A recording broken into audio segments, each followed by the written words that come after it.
안녕하세요. 김서민입니다. 이렇게 오랜만에 이렇게 책 읽는 시간을 가져보도록 하겠습니다. 참고로 책 읽으면 조회수가 진짜 안 나와요. 그래서 저도 이번에 조회수가 하나일까 둘일까라는 생각이 들긴 하지만 그래도 제가 살기 위해서 한번 나눠보도록 하겠습니다. 요번 주 매일 성경 본문이기도 하죠. 바로 팀 켈러 목사님의 당신을 위한 사사기, 그리고 기도원에 대한 본문입니다. 제가 이것을 구어체로 한번 읽어보도록 하겠습니다. 좀 약간 말이 꼬이거나 좀 약간 버벅대는 것이 또 있을 수 있으니 좀 양해를 부탁드려요. 아시겠죠? 큰 제목은 기도원, 이렇게 나와요. 기도원 하나님의 임재를 구하다입니다. 사사기 6장 1절부터 40절까지의 본문을 다루고 있어요. 요번 주 그 주일 매일 성경 본문과도 맞죠. 근데 제가 이것을 분량을 보니까 좀 약간 시간이 좀 엄청 길어질 수 있을 것 같아서 좀 끊어 가면서 좀 여러 편을 편집해서 만들도록 하도록 하겠습니다. 제 피로와 제 피곤과 함께 갑니다. 설교 제목은 오 주여 내가 무엇으로 이스라엘을 구원하리까입니다. 이제 설교 한 편 때리도록 하겠습니다. 사사기 6장 1절을 보면 이스라엘 자손이 또 여호와의 목전에 악을 행했다라고 얘기합니다. 우리가 그동안 사사기를 보았듯이 사사기의 사이클을 하나 더 시작하는 데는 좀 많이 익숙해졌습니다. 하나님의 백성은 하나님이 누구시며 무엇을 행하셨는지 명심하는데 실패하고 했죠. 그리고 또 항상 우상 숭배를 저질러 왔습니다. 악을 행하다라는 의미죠. 이번 사이클은 사사기에서나 또 팀켈러 목사님의 그 책에서나 총 3장에 걸쳐서 다뤄집니다. 이 사이클의 핵심은 이미 우리가 잘 알기 때문에 우리는 이 사이클의 세부사항을 자세히 볼 것이며 다른 사이클과 차이점이 있는지를 좀 주목해 볼 것입니다. 이번에 그 말씀을 보면 하나님이 그들을 미디안 손에 넘겨주셨다라고 얘기합니다. 이는 지금까지 이야기 중에서는 최악의 압제입니다. 이스라엘은 집을 떠나서 험준한 상지에서 웅덩이와 굴과 산성들을 자기들을 위해서 만들어야만 했습니다. 미디안은 정치적인 지배에는 관심이 없었고 경제적 착취에만 관심이 있어서 그 땅의 곡식들을 약탈해 왔죠. 그들은 이스라엘 가운데 먹을 것을 남겨두지 않았습니다. 사람들은 굶주렸고 땅이 수탈을 당했습니다. 결국 이스라엘이 미디안으로 말미암아 궁핍이 심한지라 이에 이스라엘 자손이 여호와께 부르짖었다라는 말씀으로 그 표현될 수 있는 상황에 다가왔습니다. 지금까지를 보자면 압제가 전보다 더 심해졌긴 했지만 사이클의 정상 경로를 따르고 있습니다. 이제 우리는 하나님이 해방자 사사를 이제 일으키실 것이다 라는 것을 기대합니다. 그러나 그 대신 이스라엘 자손이 미디안으로 말미암아 여호와께 부르짖었으므로 여호와께서 이스라엘 자손에게 한 선지자를 보내셨다라는 내용으로 약간 하나가 더 추가됩니다. 사람들의 부르짖음에 대한 하나님의 첫 응답은 구원자나 구원을 보내신 것이 아니라 그들에게 설교 한 편을 먼저 주셨습니다. 다가올 그 사사기의 구조를 누리기 전에 백성은 왜 그들이 이러한 사사기의 구조가 필요한지에 대해서 이해를 하여야만 했습니다. 선지자가 와서 왜 그들이 그 난관에 봉착하게 되었는지를 이해하도록 돕죠. 이를 생각해보면 하나님 진짜 친절하신 분이세요. 선지자는 그들의 우상 숭배가, 즉 그들의 죄가 그들을 어디로 이끌어가는지를 좀 이해하길 원하셨습니다. 설교의 본질을 한번 고민해 볼 때 이렇게 하나님께서 설교를 내어주셨잖아요. 그 설교의 본질을 내어볼 때는 하나님이 백성을 깨우쳐서 그들이 참으로 회개하기를 바라신다 라는 것을 이 본문을 통해서 너무나 잘 보여줍니다. 이것은 단순하게 기도원에 대한 이야기일 뿐만 아니라 우리들에 대한 얘기죠. 즉 6절부터 7절에 나오는 이스라엘의 부르짖음이 진정한 회개의 징후가 아니죠. 근데도 하나님께서는 그들을 구원하십니다.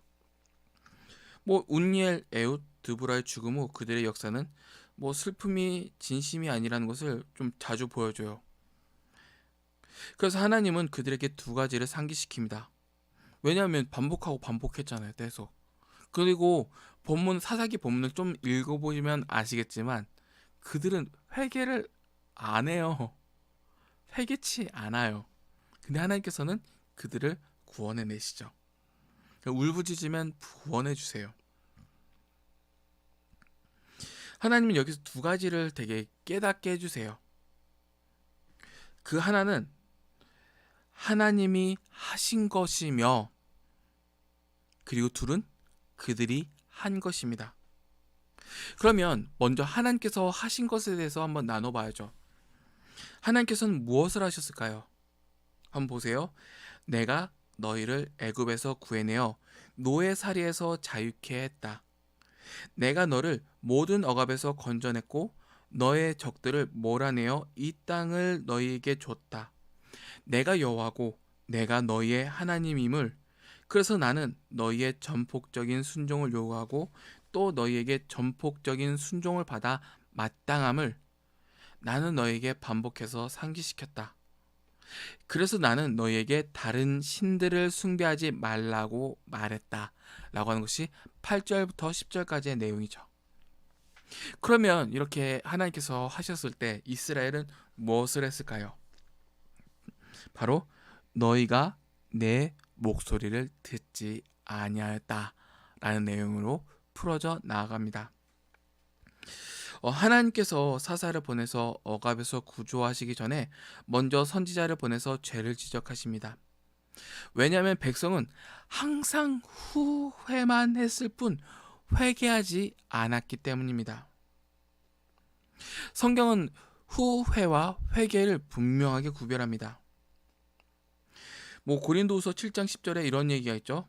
하나님의 뜻대로 하는 근심은 후회할 것이 없는 구원에 이르게 하는 회개를 이루는 것이요 세상 근심은 사망을 이루는 것이니라. 회개랑 후회를 보면 둘 다 매우 깊은 슬픔과 고통이라는 특징을 가지게 됩니다. 저도 마찬가지예요. 그러나 둘을 비교해 보면 완전히 다른 내용을 가지고 있죠. 첫째로 세상적인 슬픔이나 후회는 진정한 변화를 일으키진 않습니다. 반면에 회개는 변화를 일으키죠. 왜 그럴까요? 후회는 죄에 대한 결과에 대한 슬픔일 뿐 죄 자체에 대한 슬픔이 아니기 때문입니다. 결과, 즉 걸렸어, 아이고 나 슬퍼요, 그렇게 걸리지만 않았으면 하는 것이 후회이고, 그래 그건 나쁜 짓이지, 주님 잘못했습니다 라고 하는 것이 회개라는 것이죠. 나쁜 결과가 없다면 슬퍼하지도 않을 것입니다. 죄가 무엇이며 어떻게 하나님을 슬프시게 하고 우리와 하나님의 관계를 어떻게 훼손하는지에 대한 슬픔에는 그 후회는 없습니다. 후회의 그 초점을 자세히 보면 수평적, 즉 세속적일 뿐이고 전혀 수직적이진 않습니다. 즉 후회는 죄가 하나님과의 관계에서 어떠한 영향을 끼치는지에 대해서 초점을 맞추진 않죠.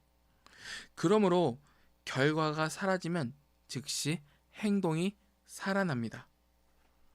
마음이 죄를 혐오하지 않으므로 죄가 여전히 뿌리를 받고 있죠. 둘째로는 세상적인 슬픔에는 후회가 계속 남아있는 반면에 회개는 과거에 대한 모든 후회를 제거합니다. 왜 그럴까요? 진정한 회개는 죄에 유일하게 진정하고 영구적인 결과인 주님의 상실에 초점을 맞추기 때문입니다. 회개는 항상 우리로 하여금 일어난 일을 받아들이고 그냥 지나가게 해줍니다. 하나님이 우리를 용서하셨고 우리가 하나님을 잃지 않았다라는 것을 깨달았을 때 땅의 결과들은 비교적 작게 느껴집니다. 나는 일어난 일보다 훨씬 더 심각한 결과를 겪어야 마땅해. 진짜 처벌은 예수님이 당하셨고 나에게 임하지 않을 거야 라고 하죠. 진정으로 회개하고 하나님과의 관계가 회복되고 나면 우리 자신을 미워하지 않고 우리의 삶을 싫어하지 않습니다. 만일 위로를 거절하는 사람이 있다면 그들이 하나님 대신 다른 것을 그들의 진짜 신과 구원자로 삼았다라는 것을 의미합니다. 예를 들면 돈, 친구, 직업, 가정 등이겠죠. 바로 이러한 것이 우상입니다. 그러므로 그것의 상실이 치유되려면 그것을 우상의 자리에서 내쫓지 않고는 불가능합니다. 후회는 우리에게 초점을 맞춥니다. 내가 어떻게 상처를 받았는가, 내 삶이 어떻게 망가졌는가, 내 마음이 어떻게 아픈가 등등입니다. 그러나 회개는 하나님께 초점을 맞춥니다. 하나님이 어떻게 슬퍼하셨나, 하나님의 창조자와 구속자 되심이 어떻게 짓밟혀졌는가가 우리에게 매우 중요합니다. 하나님의 반복적인 구원의 역사를 우리가 어떻게 소홀히 여기고 이용했는가 등등입니다. 우리는 이스라엘 백성이 우상 숭배자들이라는 것을 압니다. 그들의 부르짖음에 대한 하나님의 응답은 그들이 잃어버린 것에 대해서 후회하고 그것이 회복되기를 원하지만 우상 숭배를 회개하지 않았다는 것을 성경은 보여주죠. 하나님이 그들에게 하나님의 선지자를 보내신 목적은 그들이 후회를 넘어서서 회개로 나아가도록 돕기 위함입니다. 우리는 여기서 무엇을 배울 수 있을까요? 많은 것들을 배울 수 있습니다. 가장 중요한 것은 우리가 정말로 애석하게 여기는 것이 무엇인지를 살펴봐야 합니다. 우리 삶의 죄의 결과인가 아니면 죄 자체인가 라는 질문을 해야겠죠. 우상이 제공하던 쾌락의 상실인가 아니면 하나님과 우리의 관계의 손상인가, 그 외에 다른 두 가지도 압축해 볼 수도 있습니다. 이 두 가지를 이렇게 압축하더라고요. 팀켈러 목사님은요. 하나는 우리는 하나님의 말씀에 귀 기울여 한다는 것입니다. 흥미로운 점은 사람들은 극적인 기적을 달라고 부르짖었을 때 하나님께서는 그들에게 설교, 즉 하나님의 말씀의 강해를 보내셨습니다. 성경 공부를 피해갈 방법은 없습니다. 거기서 우리는 우리가 누구인지를 배웁니다. 그것은 하나님이 우리의 삶에 영적 갱신을 이루시는 그 수단이 말씀이기 때문입니다. 그리고 두 번째로는 우리는 그리스도인으로서 성숙해가는 도상에서 정상적으로 트랙을 도는 것과 정체 상태를 구분할 줄 알아야 합니다. 정체 상태는 같은 자리를 반복해서 둘 뿐 발전이 이루어지지 않고 있음을 나타냅니다. 동일한 영적 구덩이에 계속 빠지면서 빠지는 횟수나 정도가 줄어들지 않는다면 당신은 회개가 아니라 후회의 반응을 보이고 있는 것일 수 있습니다. 다시 말해서 당신의 죄로 인해 생긴 곤란 때문에 단순히 후회할 뿐이고 그 죄 아래 있는 우상을 파악하여 거절하려 하지 않는 것입니다. 그 죄는 아직도 당신에게 여전히 매력적입니다. 이런 면의 큰 문제는 자신의 마음을 올바로 보기가 어렵다는 것이죠. 발전하지 않고 있는 많은 사람들이 나는 그렇지 않아 라고 느낍니다. 발전하지 않고 있는 많은 사람들이 그 사실을 부인합니다. 그래서 우리는 이 일을 분별하도록 우리를 도와줄 수 있는 몇몇의 간건한 그리스도인 친구와 기독교인 리더가 필요합니다. 지금 제 현실에는 없어요. 안타깝게도. 동시에 저는 제가 참 무디다라는 것도 알아요. 어느 정도 깨달을 더 깨달아야 되는데 하나님께서 왜 제게 그런 사람을 붙여주진 않는 것일까요? 제 자신에 대해서 핑계를 댈 수도 있어요. 김서민은 항상 까탈스럽고 또 가끔씩 사람들에게 버림받을 만한 글도 많이 쓰잖아요. 미움받을 만한 짓도 하고 고집 부리고 막 땡깡 부리고 하는 그런 모양도 있어서 그래 넌 혼자 계속 살아라. 너 잘난 맛을 살아라. 라고 하는 것일 수도 있겠고 그냥 그걸 정확하게 모르겠어요. 그냥 사람을 붙여주시긴 하는데 좀 그래요. 뭐랄까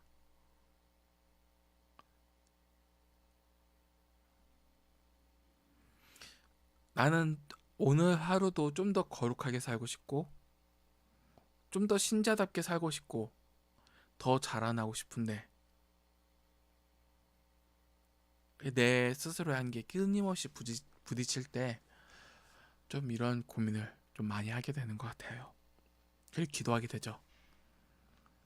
하나는 제가 기도하는 바는 진짜 존경하고 목회적으로나 말씀적으로 진리에 사로잡힌 나의 땡깡 부리는 것도 평생 인내하시면서 붙들어 주실 스승 하나 보내주시는 것이고 또 하나는 나의 일거수일투족의 삶까지도 한번 함께 거룩해질 수 있는 이가 있었으면 하는 생각이 계속 듭니다. 이어 읽어 나가 보도록 하겠습니다. 이스라엘이 회개의 반응이 보입니까? 그러므 징후는 본문 안에 없습니다. 아직까지. 사사기 6장 11절에는 백성의 진심 어린 회개, 우상들을 태우기 등등 그 이야기가 나오지 않습니다. 그 대신 여호와의 사자가 이르러 앉으니라 마치 요아스의 아들 기드온이 미디안 사람에게 알리지 아니하려 하여 밀을 포도주 틀에서 타작하고 있었다라고 얘기하죠. 이는 이스라엘 사람들이 얼마나 두려움 아래서 일하고 있었는지를 매우 잘 보여주는 장면입니다. 근데 여기서 되게 주목할 점은 백성이 회개하지 않음에도 불구하고 하나님께서는 그의 사사에게 임무를 부여하고 계십니다. 하나님은 우리를 구원하기 시작하시기 전에 우리가 먼저 회개하기를 기다리시지 않으셨습니다. 로마서 5장 8절에 이런 말씀 있죠. 우리가 아직 죄인 되었을 때에 그리스도께서 우리를 위해서 죽으셨다라고요. 하나님은 우리가 회개하기 때문에 우리를 구원하기 시작하지 않으십니다. 우리가 회개하는 것은 하나님이 그의 아들의 외적 역사와 성령의 내적 역사를 통해서 우리 안에서 구원의 역사를 시작하셨기 때문입니다. 맞죠? 내가 먼저 회개하였기 때문에 예수 그리스도의 십자가를 깨닫게 된 것은 아닙니다. 먼저 하나님께서 계획하시고 예수 그리스도의 십자가로 통해서 온전한 구원의 모든 것을 이루시고 그리고 성령 하나님의 은혜로서 나에게 그 진리와 그 예수님의 공로를 깨닫게 해주시는 것이죠. 내가 먼저 한 건 없어요. 그래서 이게 기적이고 이게 신비입니다. 내 의지적인 것이 아니에요. 먼저 나아가는 것은. 그래서 이 현실 교회에서도 소망을 가질 수 있죠. 쟤는 안 돼요. 쟤는 절대 안 돼요. 쟤는 하나님 믿을 수 없어요. 구원받지 못할 자들이에요.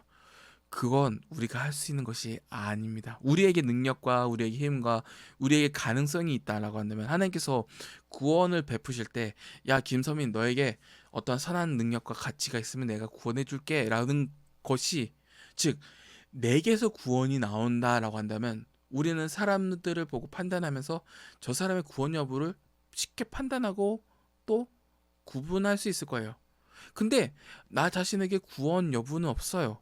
그러니까 어느 누구에게 쟤는 안 돼, 쟤는 불가능하다라는 얘기가 그런 판단을 누구든지 할 수가 없죠.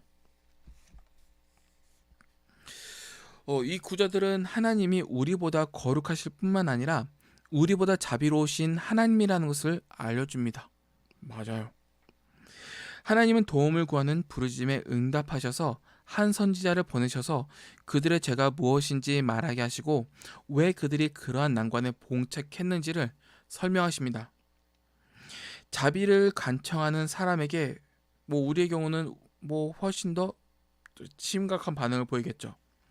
하지만 만일 누군가가 계속 강에 빠져 죽을 뻔하기를 반복하고 있다면 강둑을 그렇게 아슬아슬하게 걷는 것은 어리석은 일이다 라고 지적하는 것이 사랑일 것입니다.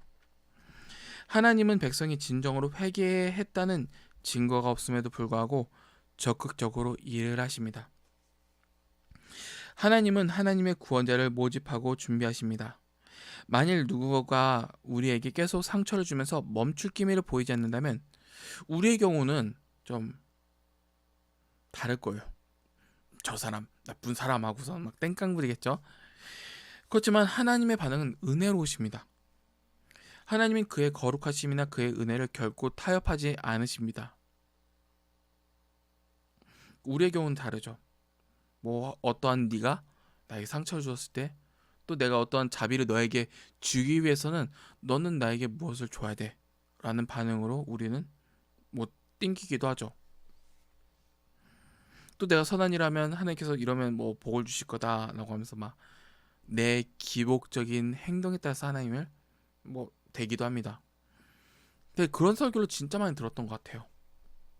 네가 무엇을 하면 네가 무엇을 해야 막 하나님께서 이걸 해주신다. 네가 너에게 문제가 있는 것은 네가 어떻기 때문이다. 가게가 어떻기 때문이다. 네 모습이 어떻기 때문이다. 그러니까 어떻게 네가 바뀌어라. 성경은 그렇게 얘기는 안 해요. 사사기를 한번 보세요. 사사기를 전체를 읽어도 하나님께서 적극적으로 은혜로 베푸시지 그 사람의 어떠한 여부를 따지진 않아요. 그 사람이 어떤 행동을 했다고 해서 너는 사사가 될 만하지 않다라고 하지 않아요. 그냥 하나님께서 자율적으로 부르시고 하나님께서 자율적으로 인도하시는 거예요. 여기서 어떻게 기복이 나와요. 근데 이전엔 진짜 많이 들었어요. 되게 짜증나가지고. 그냥 그 패턴이 그 패턴. 되게 좀 약간 엄청 짜증나는데 하나님 몰라요. 이건 몰라요. 기브 앤 테이크야. 하나님이 나에게 뭔가 주어야 하나님께서 뭔가 주신다. 우상숭배 우상과 다를 바 없이 하나님을 설명하는 것을 작년에 많이 들었죠. 매일 들었죠. 매일.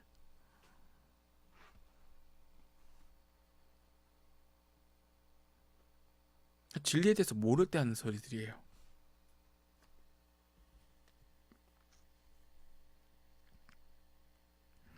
하나님의 끝없는 긍휼, 완전한 기준을 통합시키는 것은 그리스도의 십자가 외에 없습니다. 구원에 대한 이해가 없으니까 기복을 얘기하는 거예요. 내가 이 자리에 왜 있어요? 내 능력으로 회개했을까요? 제가 하나님보다는 제가 저에 대해서 몰라요. 하나님은 완벽하게 알고 계시지만 저는 내가 아는 일부만, 또 내가 아는 편견 안에서만 나를 알아요. 그 편견 안에 있는 나도 내 스스로 구원받을 자격이 없다는 것은 알아요. 완벽하게 더 잘하시는 하나님께서 어떠하시겠어요? 내 안에서 구원이 일어날 수 있다고요? 내 능력으로 뭔가 하나님의 복을 얻을 수 있다고요?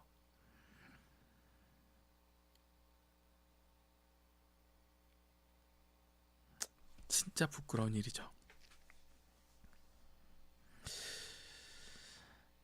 이제 더 나아가 보도록 하겠습니다.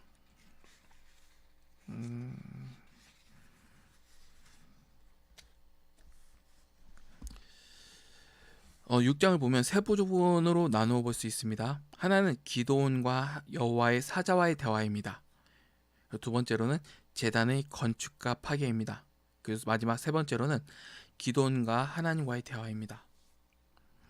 첫 번째 대화는 이스라엘의 문제와 기드온의 능력에 대한 두 가지 다른 관점에 관련되어 있습니다. 사사기 6장 12절을 보면 이런 말씀 있죠. 여호와께서 너와 함께 계시도다 라고요. 천사가 대화를 시작하며 확신을 주자 기드온은 그렇지 않아요 라고 대답합니다. 기도원의 주장은 이러해요.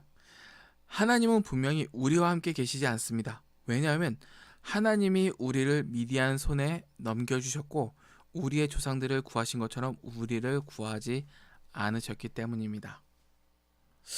좀 요즘 교회에서도 많이 듣는 소리 같아요. 불신이죠, 불신. 교회가 이렇습니다. 하나님께서 교회를 떠나갔습니다. 뭐 예전 같으면 뭐 영국 교회를 되게 많이 듣는 것 같아요. 제가 10대 때도 그런 얘기 들었어요. 10대 때도 뭐 영국이나 뭐 미국 교회 같으면 뭐 옛날에 번성했는데 지금 떠나갑니다. 하나님의 손이 떠나갔습니다. 라는 얘기를 많이 들어가요. 그걸 어떻게 쉽게 얘기를 해요? 그들이 새하다고 해서 하나님의 손이 떠나갔다라고 얘기하는 것은 어떻게 판단하죠? 진리가 그렇게 얘기하던가요?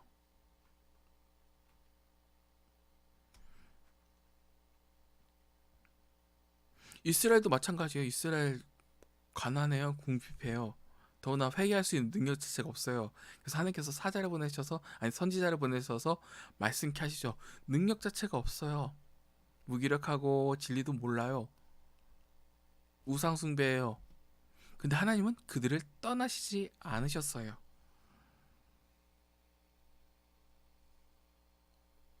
제가 성경을 읽을 때는 통괄적으로 읽어 전체적으로 먼저 깨달은 다음에 읽어야 돼요.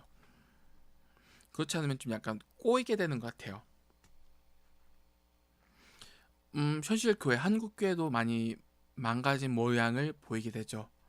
그러면 우리는 한국 교회를 향해서 이제 하나님 떠나가신다, 떠나갈 거다라고 우리가 무엇을 우리에게서 어떤 구원의 능력이 나와서 하나님 붙잡아야 된다라는 것이 나올 수 있을까요? 내가 구할 수 있는 것은 어떤 결과가 있는지는 모르지만 하나님 제발 살려주세요 그거예요.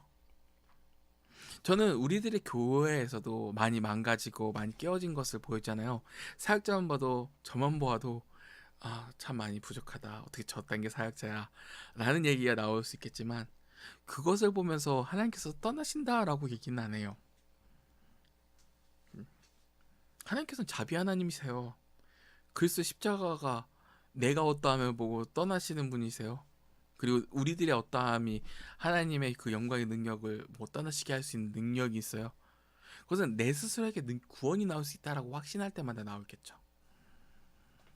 말도 안 되는 소리예요. 자세히 보면요. 오늘 보면 안 떠나시잖아요. 하나님께서 자기 백성을 왜 떠나세요? 자기 건데 자기 것을 끝까지 잡으세요. 하나님은 그렇게 떠났다라고 하는 백성들에게 이렇게 말씀하세요. 나는 너희를 버리지 않았다. 너희가 나를 버렸다. 그리고 이제부터 애굽 스타일의 구조자, 즉 또 다른 모세가 필요하다라는 것을 기드온에게 은연중에서 제안하시죠. 야, 너는 내가 보낸 구원이야. 네가 나의 용사야. 네가 이 세세에 내 백성을 위한 모세야. 라고 얘기하시는 것이죠. 우리도 기드온이 저지른 두 가지 실수를 저지르기 쉽습니다. 하나는 우리는 우리의 곤란을 보고 하나님께서 우리를 떠나셨다라는 증거로 보는 경향이 있어요. 하나님이 약속하신 대로 어떻게 그 곤란 안에서 그리고 그 곤란들을 통해서 우리에게 유익하도록 역사하실 것인지를 묻질 않아요. 보세요. 교회들 절망이죠. 그러면 하나님 떠나가십니다 라고 얘기는 할 뿐 이것이 우리에게 어떤 유익을 가져오는지를 몰라요. 하나님은 자신의 자녀들을 사랑하시기 때문에 이 모든 역사를 주관하세요. 교회가 흥하든 쇠하든 그 역사에 주관하시고 그 역사의 주인공이세요. 근데 우리는 흥할 때 하나님께서 역사하시고 하나님께서 기뻐하신다라는 것만 알지 쇠할 때 하나님께서 주시는 유익이 무엇인지에 대해서 묻지를 않아요.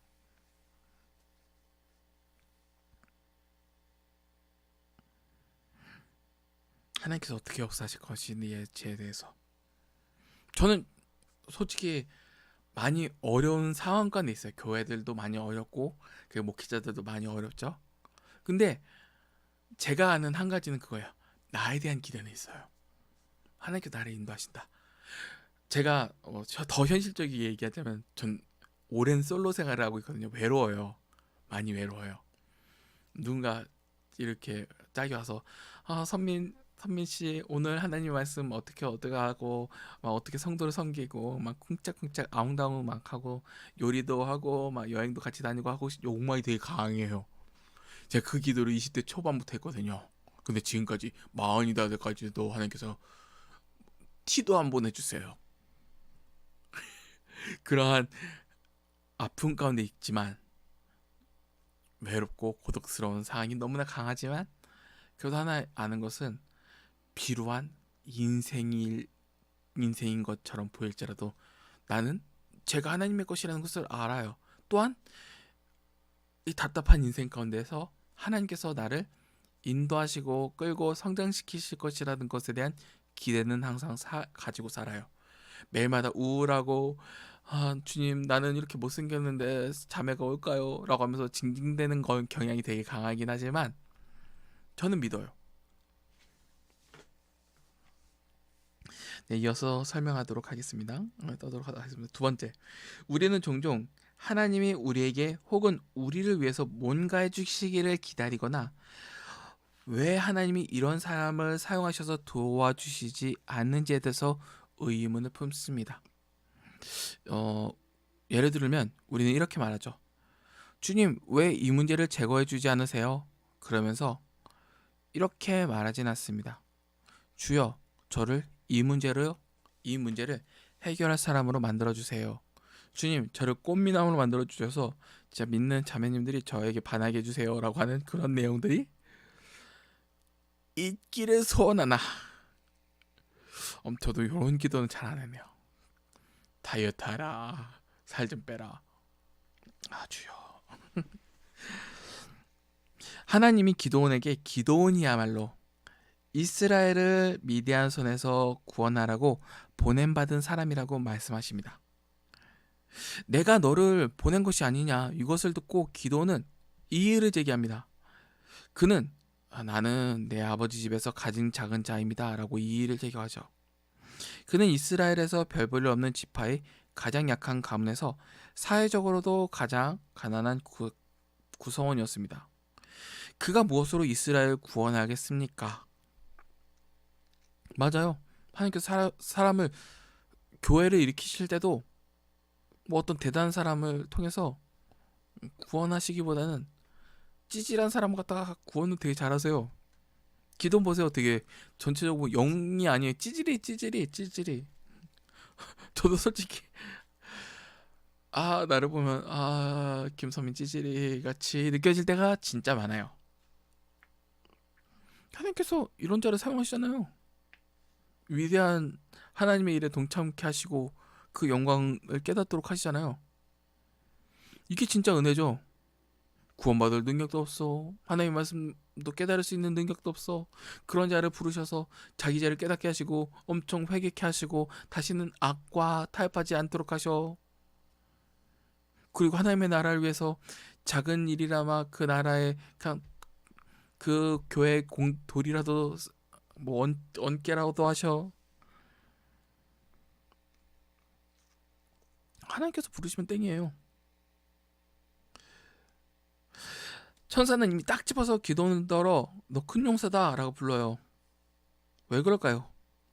기도원은 두려워서 포도주 틀 안에서 숨어서 자기의 미를 타작하는 유형의 사람이었습니다. 되게 우습죠. 하나님께서 기도원더러 요 큰 용사라고 하면 그냥 용사예요. 그는 자신의 능력을 사용해야만 뭐 용사라고 하진 않아요. 근데 이제부터 자신의 능력을 사용하겠죠. 기도원의 잠재력만으로는 충분하진 않습니다. 여기서 하나님께서 도장을 꽝꽝 치시죠. 내가 너를 보낸다. 내가 너와 함께 하겠다. 14절과 16절의 말씀입니다. 이 사실을 아는 것과 결부되어야 합니다. 기도원 그 자신이 이스라엘 구원할 수 없다고 한 말은 맞습니다. 그 자신의 힘으로는 할 수가 없어요. 그러나 기드온이 이스라엘을 구원하실 것이라는 하나님의 말씀도 맞습니다. 기드온 자신의 힘과 더불어서 하나님이 이 임무에 그를 부르셨고 하나님이 이 임무 중에서 기드온과 함께 하신다라는 것을 안다면 맞는 말이죠. 오늘날 하나님의 백성으로서 우리도 하나님이 우리를 부르신 섬김의 영역에서 동일한 태도를 보여야 합니다. 생각해보면 옛날에 청년부 시절에 맨날 청년애들이 나 뭐 때문에 못해요, 뭐 때문에 못해요, 뭐 때문에 못해요, 내 상황 때문에 그래요, 뭐 내가 어떻게 뭐 공무원 준비하기 때문에 그래요, 결혼 준비하기 때문에 그래요, 여러 핑계를 댑니다. 상황 탓이죠. 하나님 부르시면 땡이에요. 하나님께서 너를 내가 어떻게 사용하겠다 라고 하면 거기서 끝입니다. 하나님께서 알아서 능력 주시겠죠. 뭐 하나님께서 뭐 부르시면 그에 대한 책임은 하나님께서 지시니까 뭐 저는 거기에서 참여하는 그냥 종일 뿐이지 뭐 어떻게 했어요.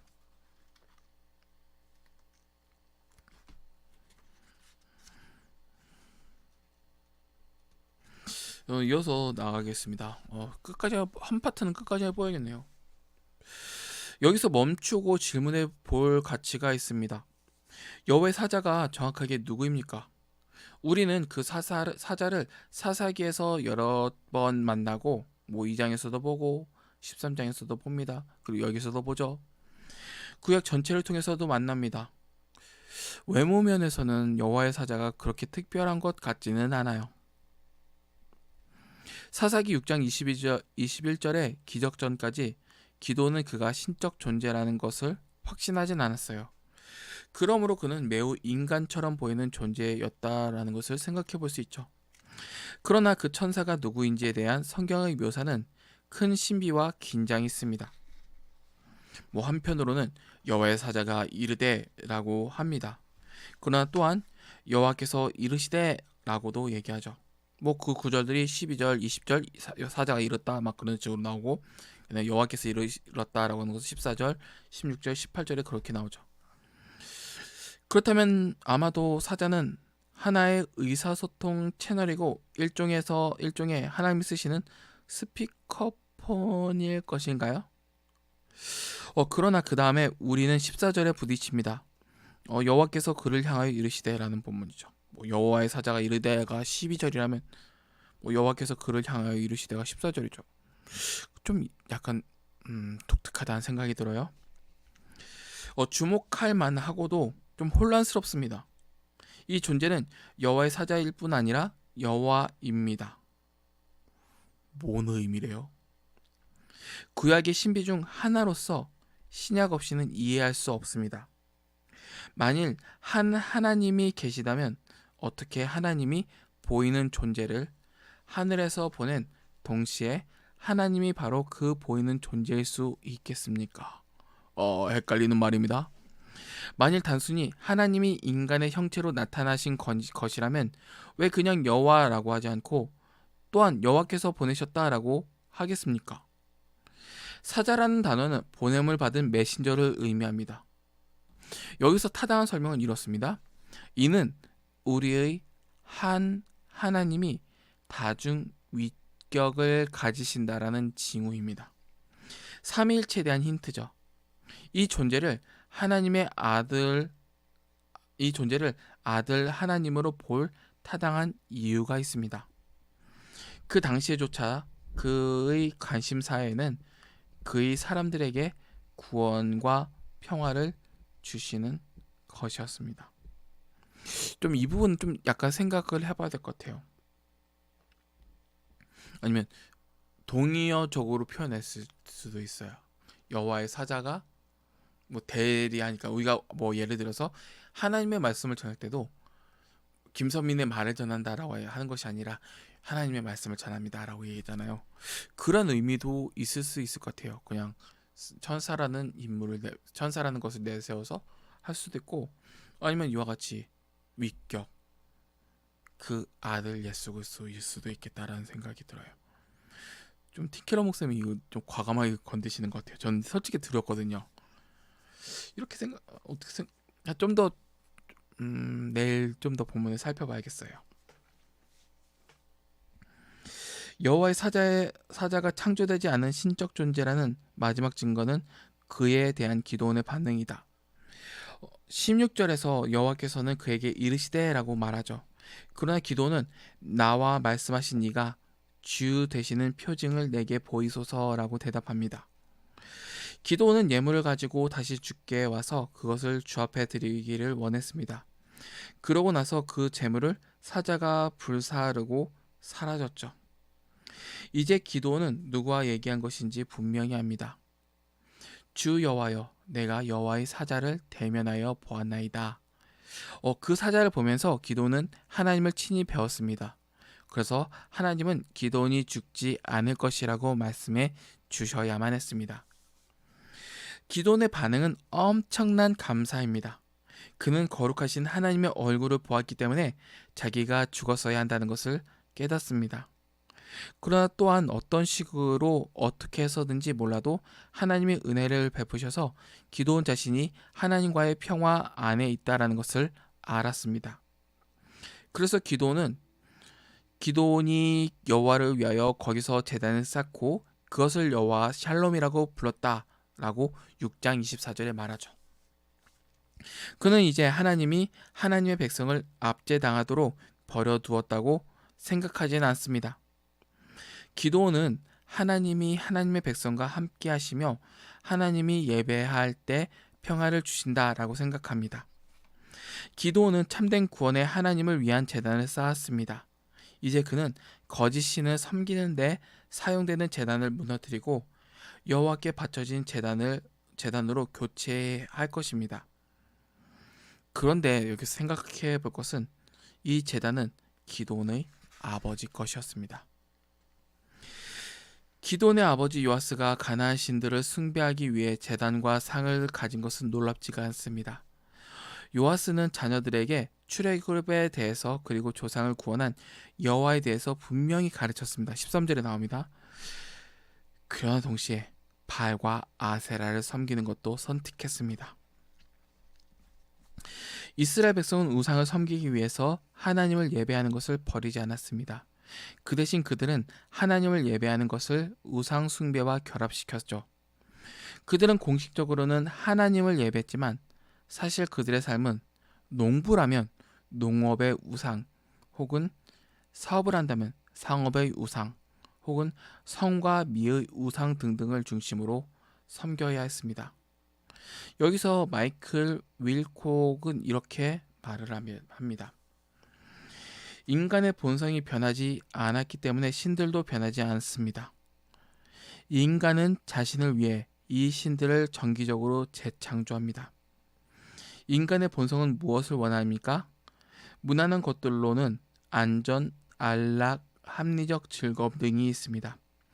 만일 야심이 크다면 권력, 부, 거침없는 쾌락의 탐닉을 원합니다. 모든 세대마다 우리의 욕망을 만족시켜주겠다라고 약속하며 작동하는 힘들이 있습니다. 정치 프로그램, 경제이론, 직업, 철학, 생활 양식, 오락 프로그램 등등이며 모두 한 가지 공통점을 갖습니다.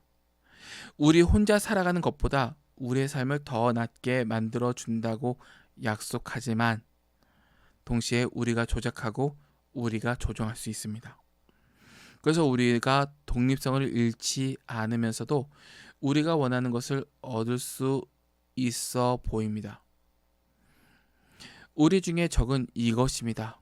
우리는 여호와를 예배한다고 말하지만 세상이 우리 마음속으로 슬며시 기어들어와 우리를 지배합니다. 마이클 윌콕의 사사기 메시지입니다. 이런 설교 되게 좋네요. 제가 사사기 설교를 쭉 계속 찾아봤거든요. 연구하다 보니까. 근데 이렇게 해석하는 분들이 없어요. 그리고 이 내용이 예배인가 우상숭배인가 라는 책에 담겨져 있습니다. 아마 그 책을 참고하신 것 같아요. 마이클 윌콕 목사님께서. 진짜 명설교네요. 그들은 주변의 적들을 물리치기 전에 그들 중에 있는 적, 가나안 신들을 물리쳐야 했습니다. 항상 우리 삶에 새로워지는 주된 방법입니다. 하나님은 당신이 뚜렷하고 가시적인 문제들로부터 벗어나도록 도와주지 않으실 것입니다. 우리가 여호와 바로 옆에 두고 숭배하고 있는 우상들을 깨닫기 전에는 말입니다. 그것들이 먼저 제거되어야 합니다. 여기서 기도원에게 하신 말씀의 핵심은 하나님을 삶의 모든 영역에 주로 모시라는 것입니다. 우리는 행복의 요건으로 예수 그리스도 외에 아무것도 더하지 말아야 합니다. 우리는 하나님을 우리가 정말로 원하는 것을 얻기 위해서 사용하지 말아야 하고 하나님을 우리가 정말로 원하는 분으로 보고 모셔야 합니다. 하나님만이에요. 하나님만. 제가 지난 시간에 과거에 들었던 작년에 들었던 설교들 같으면 반대였어요. 하나님을 우상화시켰어요. 하나님 팔아먹었죠. 끔찍했어요. 무언가를 얻기 위해서 하나님 판매하는 설교가 매일 많이 없어가지고 하나님 자신에 대해서 얘기는 안 했어요.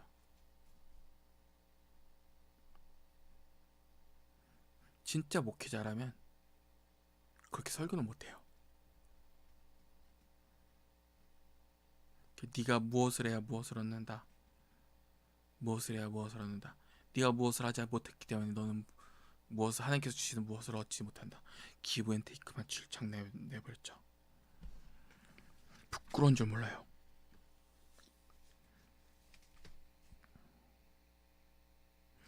기도는 여호와의 임재로 힘을 모아 여호와께서 그에게 말씀하신 대로 행했습니다. 비록 밤에 하긴 했지만 말입니다. 그러자 사람들이 반응했고 기도는 곧 끝장날 것 같았습니다. 그러나 요아스는 자기 아들을 위해서 일어났습니다.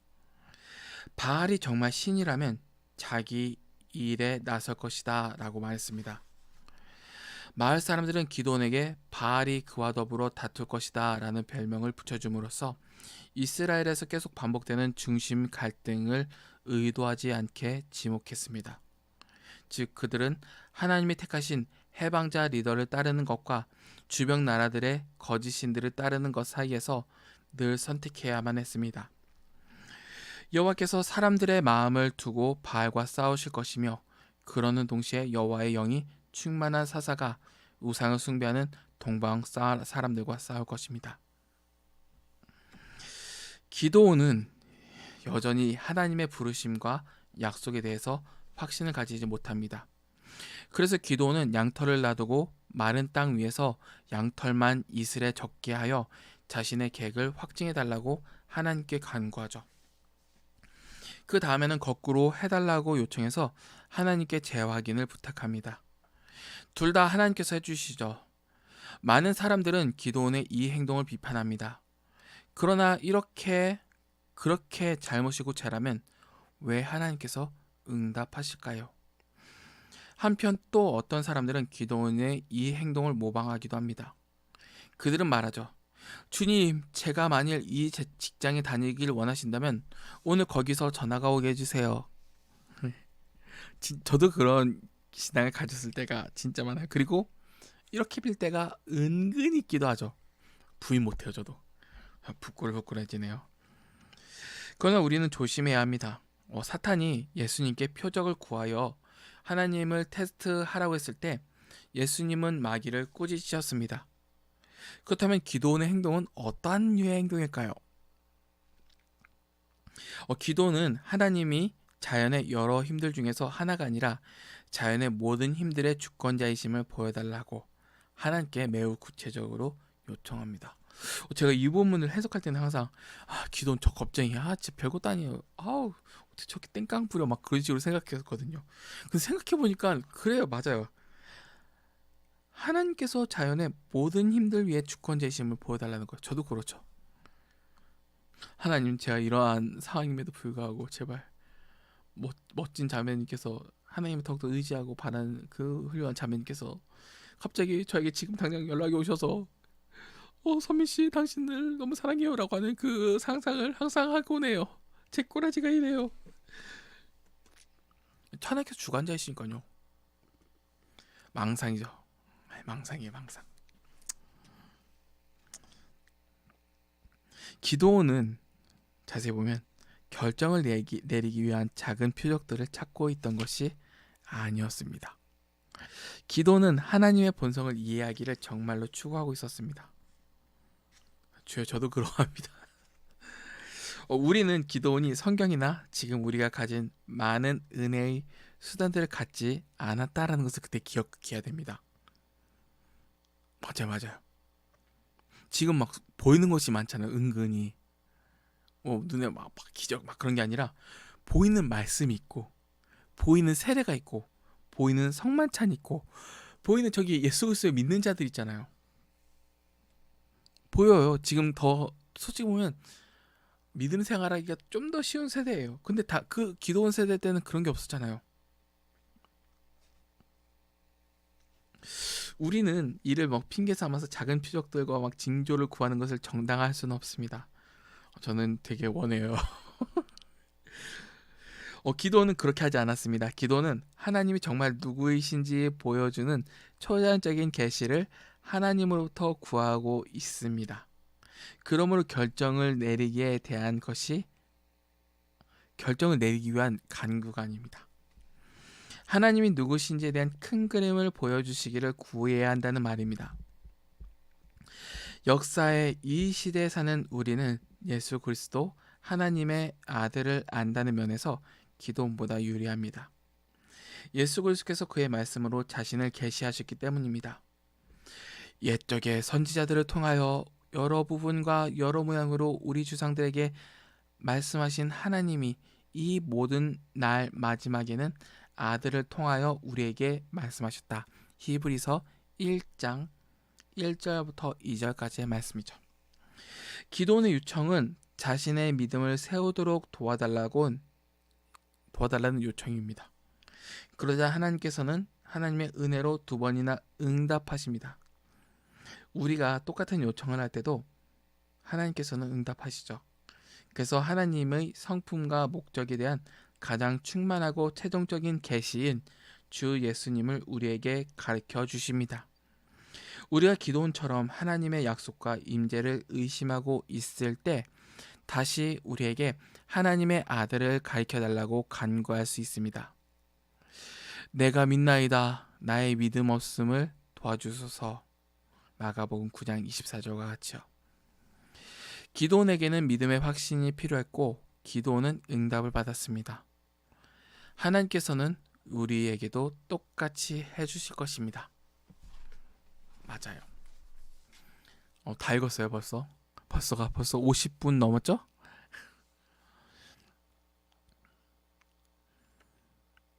되게 저도 뭔가 이루어지는 것을 보면 하나님 자신의 속성과 성품을 알도록 하시는 데는 하나님께서 너무나 적극적이세요. 그리고 내 하루하루 먹고 살 일에 대해서도 챙겨주세요. 그래서 내 외로움에 대해서는 항상 궁핍하게 해주시더라고요. 저는 되게 원하거든요. 되게 간절하기도 하고요. 그렇지만 하나는 확실해요. 하나님께서 내 삶의 인도자이시고 내가 이렇게 많은 부족함을 가지고 있음에도 부르셨다라는 것은 저는 믿어요. 삶 속에서도 많이 보여주셨고 그거보다 말씀을 통해서 하나님께서 참으로 살아계시다라는 것을 깨닫게 해주세요. 그리고 결과적으로 말씀 하나만으로도 충분하다라는 것을 저는 알아요.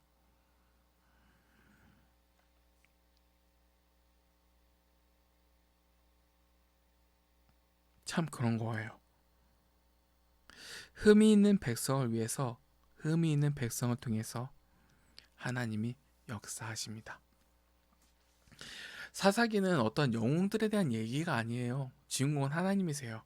그리고 제 인생의 주인공도 제가 아니라 하나님이세요. 너는 뭐 영웅이다, 주인공이다 라고 하면서 옛날 교회에서 많이 가르쳤는데 성경은 진짜 통째로 봐야 돼요. 통째로 보면 전혀 주인공은 아니에요. 왜냐면 하나님께서는 그 자신의 영광을 다른 이에게 주진 않으세요. 영웅이다라고 하면서 축축혀 세우진 않으세요. 하나님 그분 자체가 영광을 어떤 인간이 취하길 원하시지 않는 분이세요. 그리고 우리 인간은 그에 참여함으로써 하나님께서 영광 받으시는 것에 대해서 기쁨을 누리길 원하시죠. 이유는 되게 단순해요. 사랑 때문이에요. 사랑.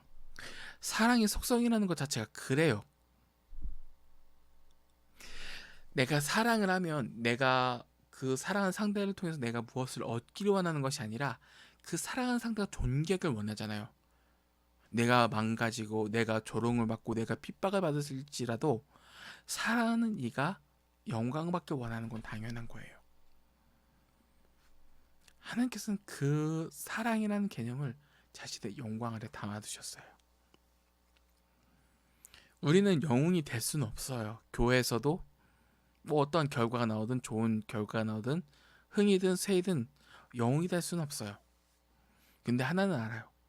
하나님께서는 자신의 영광을 자신의 뜻대로 취하시며 그 영광을 취하실 때 그의 자녀들을 사용하신다라는 것과 우리가 그에 참여할 때 우리가 그에 따라서 충만한 기쁨을 누리도록 허하신다라는 거예요.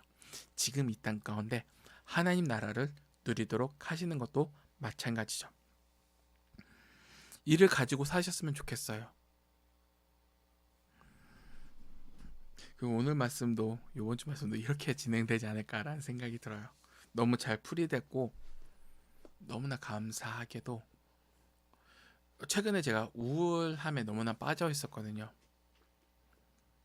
과거에 너무나 처절하게 행했던 악행들이 요즘 따라 더욱더 처절하게 기억나가지고 만약 내가 그 악행을 했던 그분에 대해서 오늘도 좀 저녁 수요예배 시간 되기 전에도 만약 내가 그분께 잘못을 구할 기회만 주신다면 용서받을 때까지 빌겠습니다 라는 생각이에요. 그냥 이렇게 악한 일을 했던 자도 더 이상 그와 같은 악을 행하지 않게 해주시고 부르셔서 하나님 말씀을 깨닫게 해주시고 막 그러세요.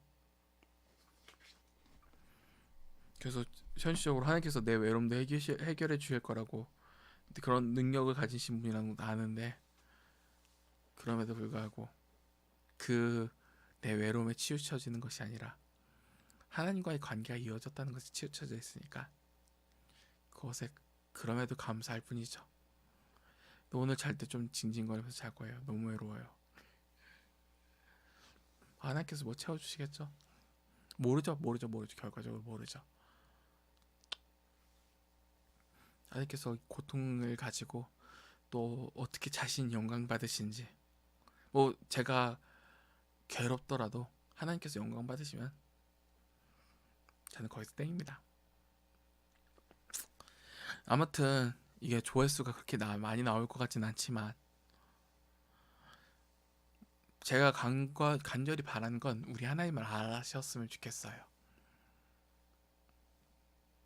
그거면 뭐 한 명 보든 뭐 저 혼자 깨닫든 하나님께서 기뻐 받으시겠죠. 이만 마칠게요. 자야 돼요. 새벽 기도 가야 돼요. 기도할 때 하나님 우리 교회들을 살려주세요 라고 하면서 울며 불며 질러야 돼요. 기도하는 이유가 그거예요. 하나님께서 교회를 살리실 것을 내가 어떠하면서 살리는 것이 아니라 어떤 지도자가 어떠하면서 살리는 것이 아니라 하나님의 주권 안에 있는 것을 믿으니까 제 소원은 이걸 선한 강구라 생각하거든요. 땡깡 뭐 신나게 부려보죠. 아무튼 하나님 뭐 내일 뵙다라는 말은 이상하지만 오늘도 이렇게 좋은 말씀 주셔서 감사합니다. 이만 마칠게요.